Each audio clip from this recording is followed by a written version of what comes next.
Now this is the genealogy of the sons of Noah, Shem, Ham, and Japheth. And sons were born to them after the flood. 노아의 아들 셈과 함과 야벳의 족보는 이러하니라. 홍수 후에 그들이 아들들을 낳았으니. 아멘. 온 인류의 조상은 하나입니다. 창조주 하나님으로부터 인류가 시작됐지요. 우리의 조상이 아담이에요. 또 우리의 조상이 노아입니다. 노아로부터, 노아의 세 아들로부터 새 인종이 시작됐고 인류가 급속히 확산된 거예요. 1절 말씀, 노아의 아들 셈과 함과 야벳의 족보는 이러하니라. 홍수 후에 그들이 아들들을 낳아서 그 아들들이 이렇게 퍼져나감으로 인종이 됐고 민족을 구성하게 된 거예요.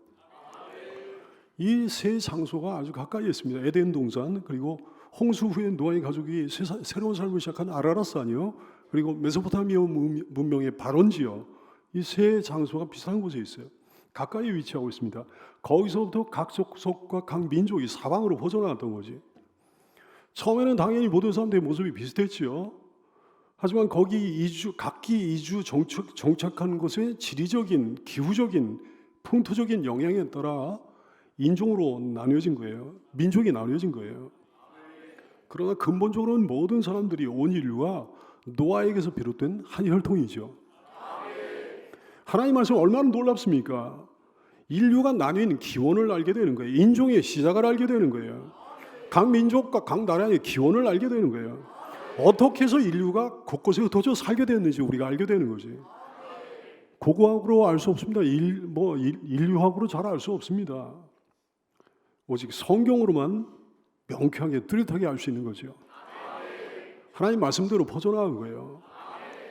창세기 10장에 보면 야벳과 함과 셈의 후손들과 그들이 이렇게 흩어져 살던 지역을 상세히 언급을 해놨습니다. 왜? 모든 것이 역사적인 사실임을 드러내기 위해서. 그 인물들도 역사적 사실이에요. 그들이 퍼져나간 곳도, 그들이 흩어져 살던 지역도, 그 모든 지역들도 역사적 사실이에요. 모든 건 하나님의 말씀대로 이루어진 거예요. 노아를 통해 하신 하나님의 말씀대로. 야벳의 족속은 창대해졌습니다.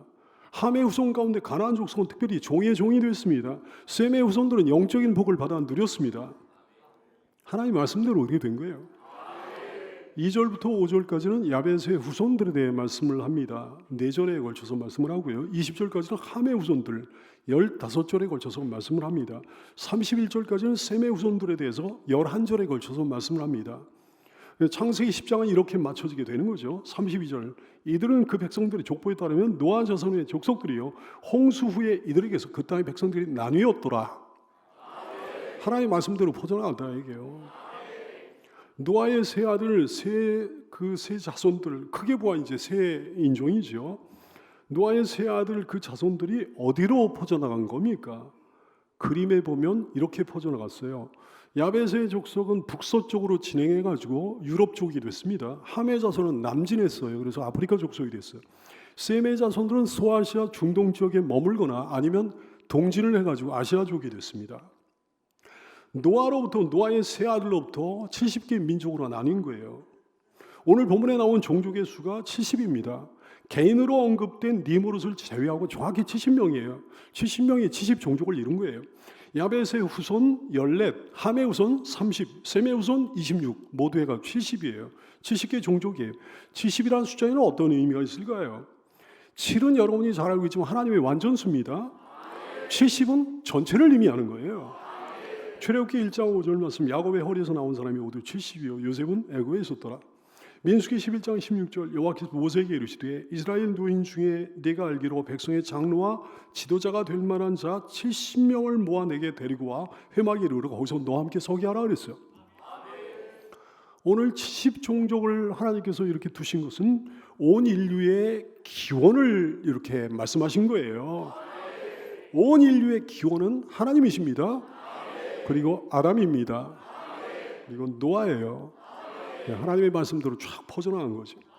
제일 먼저 야벳의 후손을 언급하셨습니다. 2절 말씀, 야벳의 아들은 고멜과 마곡과 마데와 야완과 두발과 에색과 디라스요 그랬어요. 왜 셈이 제일 중요하잖아요. 장남이요 가장 중요한 아들인 셈이 있는데 셈의 후손을 가장 먼저 언급하지 않고 야벳을 언급하고 그 다음에 함을 언급하고 셈의 후손에 대해서 제일 나중에 언급하신 걸까요? 근데 하나님은 늘 이렇게 하셨어요. 창세기에 보면 셋의 후손이 중요하잖아요. 셋의 후손보다 가인의 후손을 먼저 언급했어요. 이삭의 후손이 이스마엘 후손보다 중요하잖아요. 근데 이스마엘의 후손을 이삭의 후손보다 먼저 언급했습니다. 야곱이 중요하지 에서가 중요합니까? 근데 야곱보다 에서를 먼저 언급했어. 여기서도 마찬가지예요. 오늘 본문에서도 마찬가지예요. 언약의 계승자인 셈의 후손보다 야벳의 후손, 함의 후손을 먼저 언급했습니다. 보다 중요한 족보를 나중에 언급하고 있는 거예요. 주인공이 나중에 등장하는 거지. 최후 승리자, 최종 승리자, 마지막의 승리자. 사랑하는 여러분 최종 승리자, 최후 승리자, 마지막의 승리자가 되기를 축원합니다. 성령으로 시작했다가 육체로 마치면 큰일이에요. 만약에 육체로 시작했다 할지라도 성령으로 마쳐야 되는 거죠. 갈수록 아름다운 인생이 되기를 축원합니다. 야벳의 이름의 뜻은 확장입니다. 야벳의 후손들의 특징은 확장이었어요. 정말 확장됐어요. 나중에도 막 확장하자. 그들이 흩어져 거주한 지역들은 어디였을까요? 이오인 야완이라고 했어요. 이오인야인의 조상을 헬라인의 조상이 됐습니다. 두발과 메sek이라고 했어요. 이베리아인으로 추정이 됩니다. 이베리아 반도에 거주하는 이베리아인들이요. 3절 말씀에 보니까 아스그나스라고 그랬어요. 게르만족의 조상으로 추정됩니다. 4절 말씀에 보니까 다이시스라고 그랬어요. 스페인의 달테소스예요. 여러분이 너무 잘 아는 선지자 요나가 도망치려 했던 다시스예요. 거기입니다. 기띔이라고 해서 사이프러스 섬과 지중해 연안에 거주한 것으로 추정이 됩니다. 이탈리아인의 조상으로 추정되고요. 도다님이라고 해서 그리스 사람들의 조상으로 추정됩니다. 창세기 10장 5절 말씀 이들로부터 여러 나라 백성으로 나뉘어서 각기 언어와 종족과 나라대로 바닷가의 땅에 머물렀더라. 어느 바닷가예요? 지중해 연안이요. 처음에는 지중해 연안의 땅에 거주하다가 이제 차츰 유럽 본토 쪽으로 그리고 인도 쪽으로 진출하는 거죠. 유럽 인도인종을 이뤘습니다. 아리안족이요. 함의 후손에 대해 20절까지 언급을 하십니다. 6절 말씀 함의 아들은 구스와 미스라임과 붓과 가나안이요 그랬어요. 구스는 이디오피아예요. 미스라임은 이집트입니다. 붓은 리비아예요. 가나안은 아라비아 남쪽 팔레스타인입니다. 주로 이제 북아프리카 지역에 이렇게 퍼져 살아요. 지금 이제 북아프리카 사람들이 유럽 인종과 많이 섞여가지고 백인화되고 그랬는데요. 이제 처음에는 안 그랬다 이거죠. 함의 족속들이 북아프리카 쪽으로 가가지고 남진을 한 거예요. 아프리카를 중심으로 한 흑인종을 구성하게 된 거지. 함이란 이름 뜻 자체가 뜨겁다라는 뜻입니다. 검다라는 뜻이에요. 탔다라는 뜻이에요. 함의 후손들이 흩어져 거주한 지역들은 다음과 같습니다. 7절에 보니까 하윌라라고 그랬어요. 모래 땅이라는 뜻이에요. 아라비아에서 페르시아만 사이의 광활한 사막지대를 가리키는 겁니다. 라마의 아들 스바라고 그랬어요. 창세기 10장 7절 말씀 라마의 아들은 스바와 드단이며 열왕기상 10장에 보면 스바의 여왕의 얘기가 나오잖아요. 솔로몬을 찾아온 스바의 여왕. 이 스바의 여왕이 그 후손입니다. 스바가 어디인지 그 지역이 분명하지는 않아요. 10절 말씀에 보니까 바벨이라고 했어요. 바벨론 제국의 수도예요. 바벨론의 이제 뿌리입니다. 아카지라고 그랬어요. 아카드 왕조의 이제 수도가 되는 거죠. 아주 오래된 왕조예요. 아카드 왕조. 세계사에도 나오지 않습니까? 바벨론 부근에 위치해 있고요. 갈레라고 그랬어요. 유프라테스 티그라스 강 유역에 위치해 있습니다. 니느웨의 위성도시예요. 11절 말씀에 보니까 르호리라고 그랬어요. 여기도 니느웨의 위성도시예요. 14절 말씀에 보니까 블레셋이 나옵니다. 애굽 땅에서 시작해가지고 지중해 그레데 섬에 거주하다가 오늘날의 크레타 섬이에요. 거기에 거주하다가 다시 가나안 해안으로 이주해서 살던 해양 민족이죠. 15절로 17절까지 말씀해 보니까 가나안 족속에 대해서 말씀하십니다. 15절로 18절까지 말씀 가나안은 장차 시돈과 헷을 낳고 또 여부스 족속과 아모리 족속과 기르가스 족속과 히위 족속과 알가 족속과 신 족속과 아르와 족속과 스말 족속과 하마 족속을 낳았더니 이후로 가나안 자손의 족속이 흩어져 나갔더라 그랬어요. 가나안 족속의 경계에 대해서는 특별히 언급을 하십니다. 19절 말씀 가나안의 경계는 북쪽 시돈에서부터 그랄지나 중부지방 가사까지와 남부지방 소돔과 고모라와 하드마와 스보임을 좀 라사까지였더라 그랬어요. 이 땅을 왜 이렇게 자세히 언급을 해놨는가? 장차 이스라엘에게 할당된 땅이었거든요. 그러니까 자세히 언급을 해놓으신 거예요. 함의 자손들 가운데 니므롯을 특별히 언급을 하셨습니다. 8절 말씀 구스가 또 니므롯을 낳았으니 그는 세상의 첫 용서라. 세상의 첫 용서라. 무슨 뜻을 가지고 있는 거 아니? 강력한 세력을 가졌단 말씀이에요. 폭력으로 통치하는 사람이었단 말씀이에요. 강력한 정복 국가가 이 사람을 통해 출현하게 됩니다. 대단한 힘을 가졌던 니므롯은 하나님을 대적하는 자였어요. 니므롯이라고 하는 이름 자체가 무슨 뜻을 가지고 있는 거 아니? 반역하다, 그런 뜻을 가지고 있거든요. 창세기 10장 9절 말씀, 그가 여호와 앞에서 용감한 사냥꾼이 되었으므로 속담에 이르기를 아무는 여호와 앞에 니므롯같이 용감한 사냥꾼이더라, 이런 속담이 생겼다 그랬어요. 긍정적인 말씀이 아닙니다. 여호와 앞에 그랬더니, 여호와 앞에 무슨 뜻인 거 아니? 여호와를 대적했다는 거예요. 여호와에 맞섰다는 거예요. 그 앞에서 감히 맞서서 대항했다는 거지. 용감한 사냥꾼이라서 잔혹한 전쟁 광이라는 말씀입니다.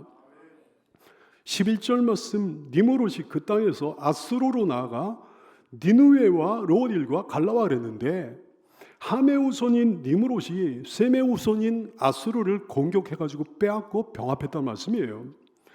니므롯으로부터 시작된 속담이 아무개는 여호와 앞에 어떠어떠한 사냥꾼이로다 그랬는데, 이 속담도 부정적인 뜻이에요. 무례한 권력자라는 거지. 난폭한 권력자라는 거지. 난폭한 권력자, 무례한 권력자를 가리켜 이르는 속담이 아무개는 여호와 앞에 니므롯 같은 사냥꾼이었더라, 용감한 사냥꾼이었더라, 뭐 이런 속담이 생겼단 말씀입니다. 니므롯같이 인간적인 힘, 세상적인 권세를 쥐고 있는 자들이 하나님을 대적하는 경우가 많아요. 인류 역사상 언제 어디서나 이런 일들이 끊임없이 벌어졌습니다. 그 배후는 뭘까요? 공중의 권세 잡은 영이죠. 사탄과 수하의 수많은 악의 영들이죠. 에베소서 2장 2절 말씀, 그때 너희는 그 가운데서 행하여 이 세상 풍조를 따르고 공중의 권세 잡은 자를 너희도 따랐다 그랬어요. 사탄이요, 사탄의 수하의 악의 영들 말이죠. 마지막 때에는 어떻게 된다고 하셨습니까? 마지막 때가 되면, 예수님이 재림하실 때가 되면 걔네들이 가장 강력한 권세를 가지게 된다 말씀하셨습니다. 계시록 13장 6절 이하의 말씀, 짐승이 입을 벌려 하나님을 향하여 비방하되 그의 이름과 그의 장막과 하늘에 사는 자들 비방하더라. 또 권세를 받아 성도들과 싸워 이기게 되고 무시무시한 권세를 가지게 되는, 각 족속과 백성과 방언과 나라를 다스리는 권세를 받게 되는 거예요. 한 나라가 아니고 한 족속이 아니고 지구상의 수많은 나라를 통치하는 권세를 받았다 그랬어요. 죽임을 당할 어린 양의 생명체의 창세 이후로 이름이 기록되지 못하고 이 땅에 사는 자들은 다 그 짐승에게 경배하리라 말씀하셨어요. 인본주의 세력이 세상을 장악해가고 있는 이 시대 속에서 정신 똑바로 차리고 걔네들을 섬기고 걔네들을 경배하면 구원을 못 받는다 말씀하셨습니다. 여기에 구원을 못 받는 사람이 한 사람도 없게 되기를 축복합니다. 계시록 13장 16절 이하에서 그러셨어요. 그가 모든 자, 곧 작은 자나 큰 자나 부자나 가난한 자나 자유인이나 종들에게 엄청난 권세를 가지게 되는 거예요. 그 오른손이나 이마에 표를 받게 하고 무슨 그 패스 같은 걸 받게 한다 그랬어요. 누구든지 이 표를 가진 자 외에는, 그 패스를 가진 자 외에는 매매를 못하게 한다 그랬어요. 사고 파는 행위, 경제 행위를 금하게 한다 그랬습니다. 뭐 우리가 맛을 좀 봤잖아요. 백신 패스를 통해 가지고 이 표는 곧 짐승의 이름인 그 짐승의 수라. 지혜가 여기 있으니 총명한 자는 그 짐승의 수를 세어보라. 그것은 사람의 수니 그의 수는 666인이라고 하셨어요. 여러분, 니므롯의 힘, 니므롯의 권세를 부러워한 사람이 여기 한 사람도 없게 되기를 바랍니다. 그 힘, 그 권세 앞에 주눅들지 않는 여러분 되기 바라요. 영적으로 승리해야 되는 거예요. 성령의 힘, 성령의 권세로 대적하고 승리해야 구원을 얻게 될 것입니다.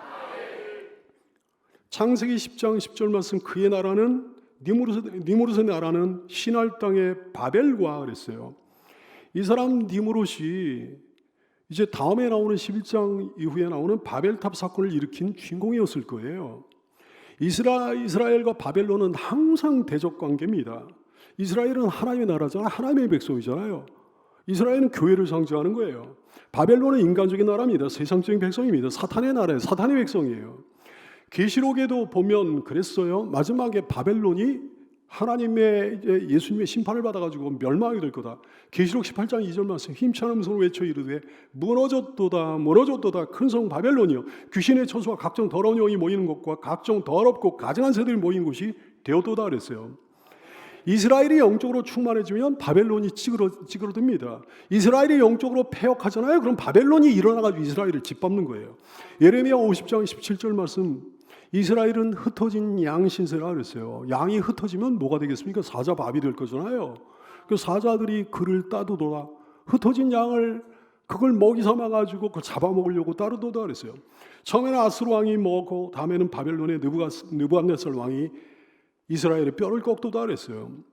이스라엘이 극도로 타락했을 때는 말할 수 없는 치욕을 받았습니다.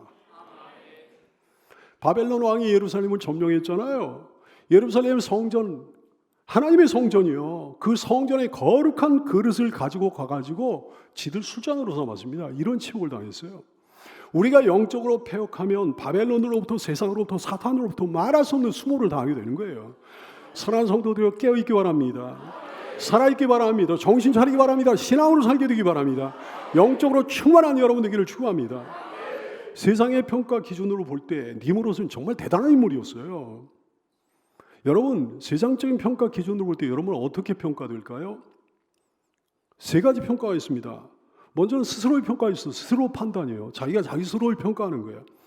두 번째, 다른 사람과 세상의 평가가 있어요. 다른 사람과 세상의 이 판단이 있는 거죠. 세 번째, 하나님의 평가가 있어요. 하나님의 판단이 있어요. 첫 번째, 두 번째는 전혀 정확하지 않아요. 세 번째가 진짜예요. 니무롯은 어떤 사람이었습니까? 스스로 대단한 자였지. 남들이 평가돼도 대단한 인물이었지. 그러나 하나님 보시기에 형편없는 자였어요. 자, 여러분 어떤 사람입니까? 하나님 보시기에 대단한 인물이 되기를 축원합니다. 그 다음에는 셈의 후손에 대해 언급을 하셔요. 21절 말씀, 셈은 에벨 온 자손의 조상이요 야벳의 왕이라 그에게도 자녀가 출생했다 그랬어요. 셈이란 이름의 뜻은 영광입니다. 에벨 온 자손의 조상이라고 그랬어요. 에벨이란 건너편이라는 뜻이에요. 건너온 자라는 뜻이에요. 그 후손 아브라함 건너왔잖아요. 유프라테스 강 건너편에서 가나안 땅으로 건너왔잖아요. 그 후손 이스라엘도 건너왔다고요. 요단강을 건너 가나안 땅으로 넘어왔다고요. 바로 우리를 얘기하는 거예요. 아브라함은 유프라테스를 건너가지고 가나안 땅으로 진입을 했고, 아브라함 외에 셈의 후예들은 일명 초승달 지역에 계속해서 거주하다가 주로 분포돼 거기서 살다가 일부는 동질한 것 같아요.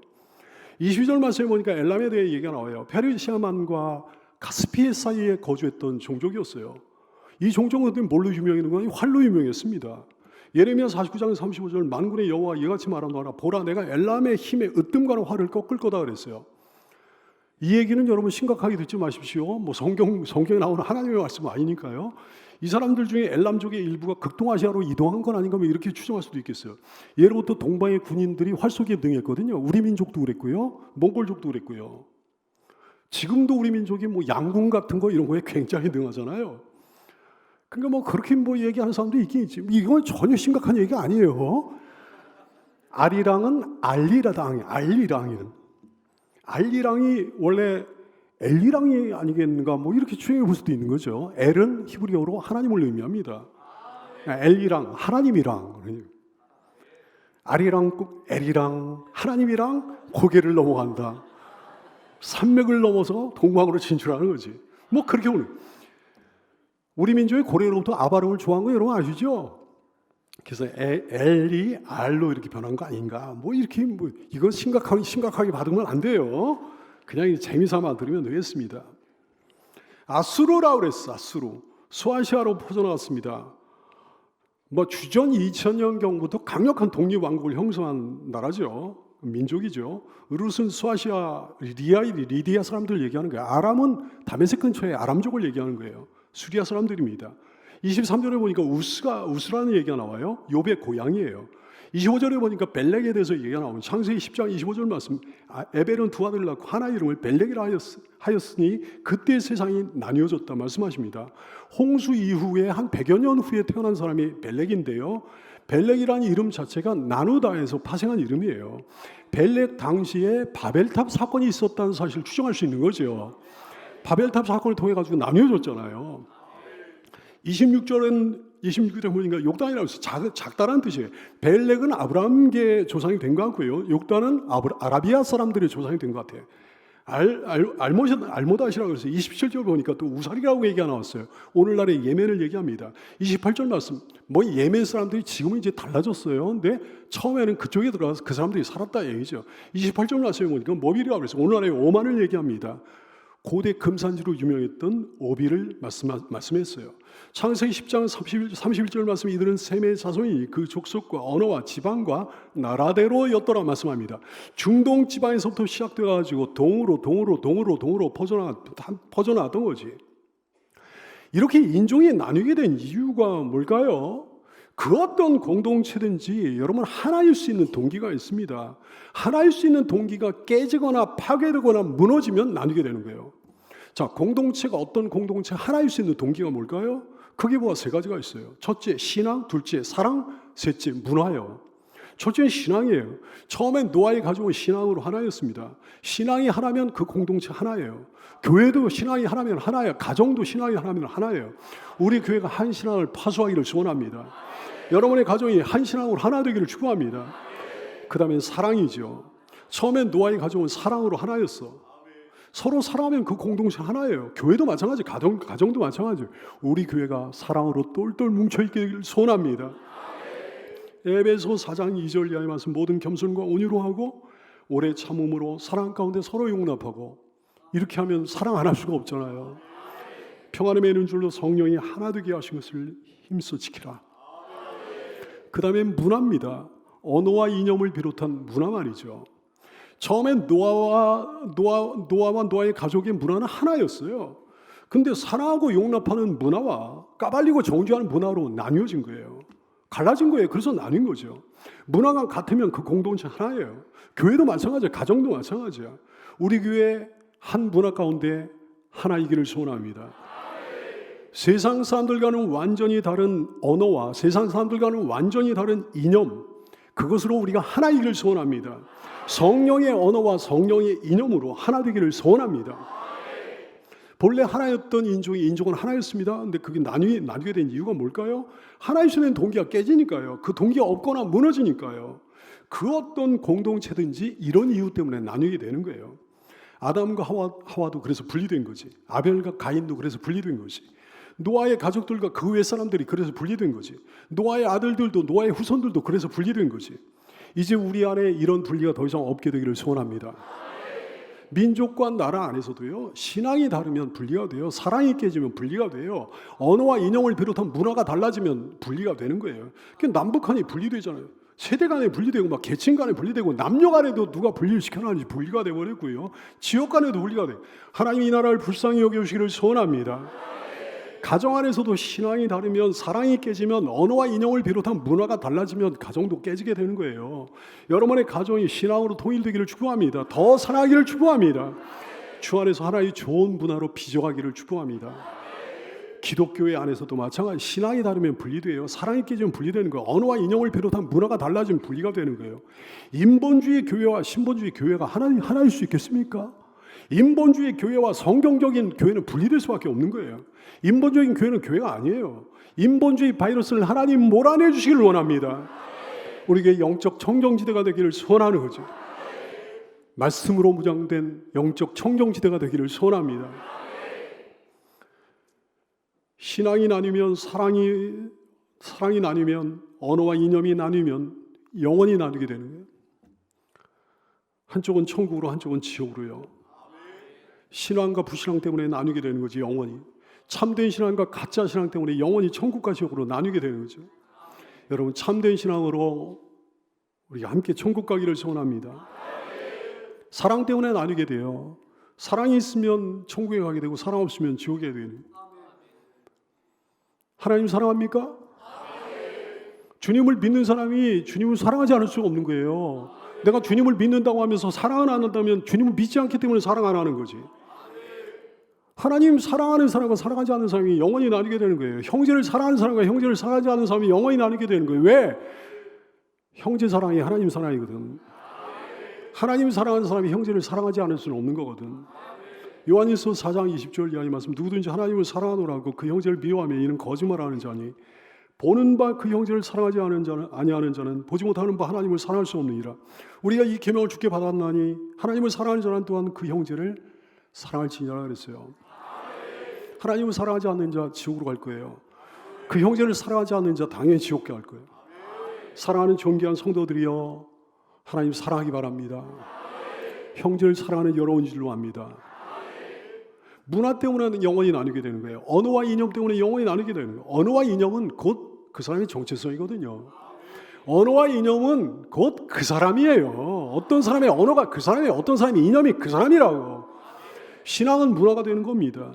신앙은 우리 이념을 형성하는 겁니다. 신앙은 우리의 언어를 만들어내는 거예요. 마태복음 15장 18절 말씀, 입에서 나오는 것들은 마음에서 나온다 그랬어요. 마음에 있는 것들을 입에서 말로 쏟아내는 거야. 이것이야말로 사람을 더럽게 한다 말씀하셨어요.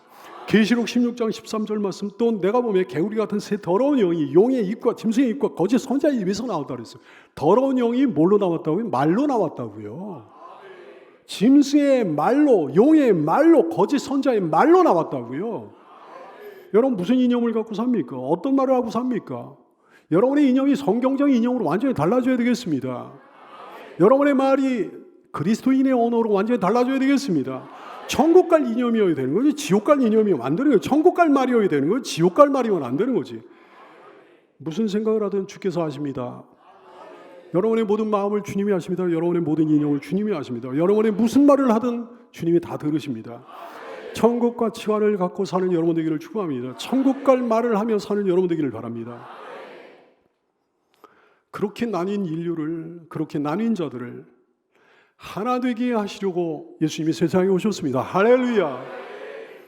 여러분 이제는 더 이상 셈과 함과 야벳의 혈통으로 분리되는 게 아니에요. 셈과 함과 야벳의 혈통으로 나뉘는 게 아니에요.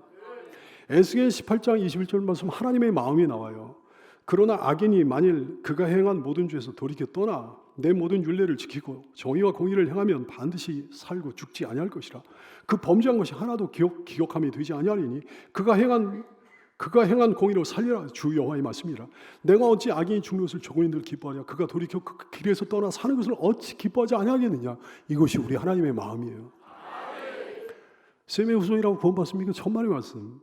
함의 후손, 가나안의 후손이라고 지옥 갑니까? 천만의 말씀. 하나님은 누구인들 돌이켜 예수 믿기를 원하셔요. 그래서 구원하기를 원하셔요.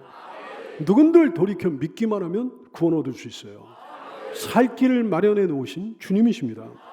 이제부터는 뭘로 나누는 거 아니에요? 셈과 함과 야벳의 혈통으로 나누는 게 아니에요. 예수님을 믿느냐 믿지 않느냐 이걸로 나누는 거예요. 로마서 2장 28절 이하의 말씀, 무릇 표면적 유대인이 유대인, 겉으로 볼 때 유대인이 유대인이 아니라 그랬어요. 표면적 육신의 할례가 할례가 아니니라. 오직 이면적 유대인이 유대인이며 할례는 마음에 할 거다 그랬어요. 영이 있을 거다 그랬어요. 율법 조문에 있지 아니하는 것이라. 그 칭찬이 하나님에게서가 아니라 다만 사람에게서가 아니라 다만 하나님에게서니라. 에베소 4장 4절 이하의 말씀, 그리스도 안에서는 모든 인종이 하나 될 수 있는 거예요. 몸이 하나요 성령도 한 분이시니 이와 같이 너희가 부르심이 한 성 안에서 부르심을 받으니라. 주도 한 분이시요 믿음도 하나요 세례도 하나요 하나님도 한 분이시니 곧 만유의 아버지시라. 만유에 계시고 만유를 통일하시고 만유 가운데 계시도다. 골로새 3장 10절 말씀, 거기에는 헬라인이나 유대인이나 할레파나 무할레파나 야만이나 수구디아이나 종이나 자유인이 차별이 있을 수 없나니. 할렐루야. 셈의 후손이나 야벳의 후손이나 함의 후손이나 차별이 있을 수 없나니 오직 그리스도는 만유시요 만유 위에 계시니라 하셨어요. 이제는 셈과 함과 야벳의 혈통은 무효합니다. 이제는 오직 그리스도의 혈통만이 유효합니다. 셈의 혈통은 영적으로만 유효한 거예요. 육적으로 이제 더 이상 유효하지 않아. 그리스도의 혈통만이 유효한 줄로 깨달아 알게 되기를 바랍니다. 여러분의 가정, 여러분의 자녀는 마찬가지예요. 여러분의 온 가문, 온 혈육들 마찬가지예요. 부모의 육신의 혈육으로 나누는 게 아니에요. 그리스도의 혈통을 받았느냐 안 받았느냐 이걸로 나누는 거라고.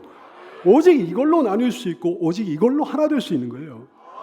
여러분의 자녀들에게 뭘 물려주겠습니까? 어떤 유산을 여러분의 자녀에게 물려주기 원하나요? 어떤 유산을 여러분의 후손들에게 물려주기 원하나요? 여호수아 이제 나이가 많이 들었습니다. 세상을 떠나기 전에 이스라엘 백성들에게 유언을 남겨주는 게 뭘 물려줬습니까? 여호수아 24장 14절 이하의 말씀, 그러므로 이제는 여호와를 경외하며 온전함과 진실함으로 그를 섬기라. 너희의 조상들이 강 저쪽과 애굽에서 섬기던 신들을 지어버리고 여호와만 섬기라. 만일 여호와를 섬기는 것이 너희에게 좋지 않게 보이거든 너희 조상들의 강쪽 쪽에 섬기든 신들이든지 또는 너희가 거주하는 땅에는 아무리 족속의 신들이 너희가 섬길 자를 오늘 택하라. 오직 나와 내 집은 여호와를 섬기노라. 이스라엘 백성들이 뭐라고 대답합니까? 예, 우리도 여호와만 섬길 겁니다. 우리도 여호수아 당신처럼 하나님만 섬기겠습니다 그랬어요. 그러자 여호수아가 큰 돌을 세워 징표로 삼습니다. 여호수아 24장 25절 이하의 말씀. 그날에 여호수아가 세겜에서 백성과 더불어 언약을 맺고 그들을 위하여 율례와 법도를 제정하였더라. 여호수아가 이 모든 말씀을 하나님의 율법책에 기록하고 큰 돌을 가져다가 거기 여호와의 성소 곁에 있는 상수리 나무 아래 세우고 모든 백성에게 이르되 보라 이 돌이 우리에게 증거가 되리니 이는 여호와께서 우리에게 하신 모든 말씀을 이 돌이 들었음이니라. 그런즉 너희가 너희 하나님을 부인하지 못하도록 이 돌이 증거가 되리라. 육신적인 삶에는 하나도 도움이 안 되는 돌을 갖다가 그 돌을 갖다 세워 유산으로 남겨준 거예요. 언약의 돌이에요. 약속의 돌이에요. 말씀의 돌이에요. 이거야말로 놀라운 유산이죠. 이거야말로 위대한 유산이죠. 여러분 언젠가 세상을 떠나게 될 건데 무슨 유산을 남겨줄 겁니까? 무슨 유언을 후손들에게 남겨줄 거예요? 자녀들에게 무슨 유언을 남길 거예요? 야, 너 유명해져라? 야, 거부가 되라? 너 세상에서 권력자가 되라? 아니요. 당연히 여호수아 같은 유언을 남겨줘야죠. 그래야 우리와 우리 자녀가 영원히 나누지 않을 거예요. 혈통과 육신적 혈통과 상관없다니까요. 그래야 여러분의 가문이 영원히 나누지 않을 겁니다. 하나님의 말씀대로 퍼져나갔습니다. 근데 하나님의 말씀대로 모일 겁니다. 지구상 곳곳에 흩어져 살던 자들이 이제 천국으로 모이게 될 거예요. 말씀대로 퍼져나갔던 사람들이 말씀대로 한데 모이게 될 것입니다. 영원히 그래서 함께 한 가족으로 행복을 누리게 될 것입니다. 계시록 5장 9절 이하의 말씀. 그들이 새 노래를 불러 이르되 두루마리를 가지시고 그 인복을 떼기 합당하시도다. 일찍이 예수님에 대해서 찬양하는 거예요. 죽임을 당하사 각 족속과 방언과 백성과 나라 가운데서 사람들을 보혈로 사서 피로 사서 하나님께 드리신 예수님이라 그랬어요. 각 족속과 방언과 백성과 나라 상관없이 예수님을 믿는 그 사람들로 우리 하나님 앞에서 나라와 제사장들을 삼으셨으니 그들이 땅에서 왕노릇하리로다. 계시록 7장 9절 이하의 말씀. 2일 후에 내가 보니 각 나라와 족속과 백성과 방언에서 아무도 능히 셀 수 없는 큰 무리가 모였습니다. 모여가지고 하나님을 찬양하는 거예요. 모여가지고 예수님을 찬양하는 거예요.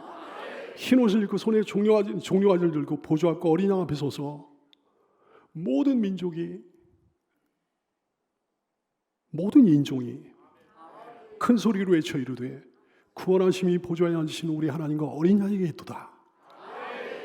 할렐루야. 그랬더니 모든 천사들도 다 화답을 하는 거예요. 그날에 우리가 한데 모이게 될 것입니다. 아멘. 주 예수여 오시옵소서. 기도하겠습니다.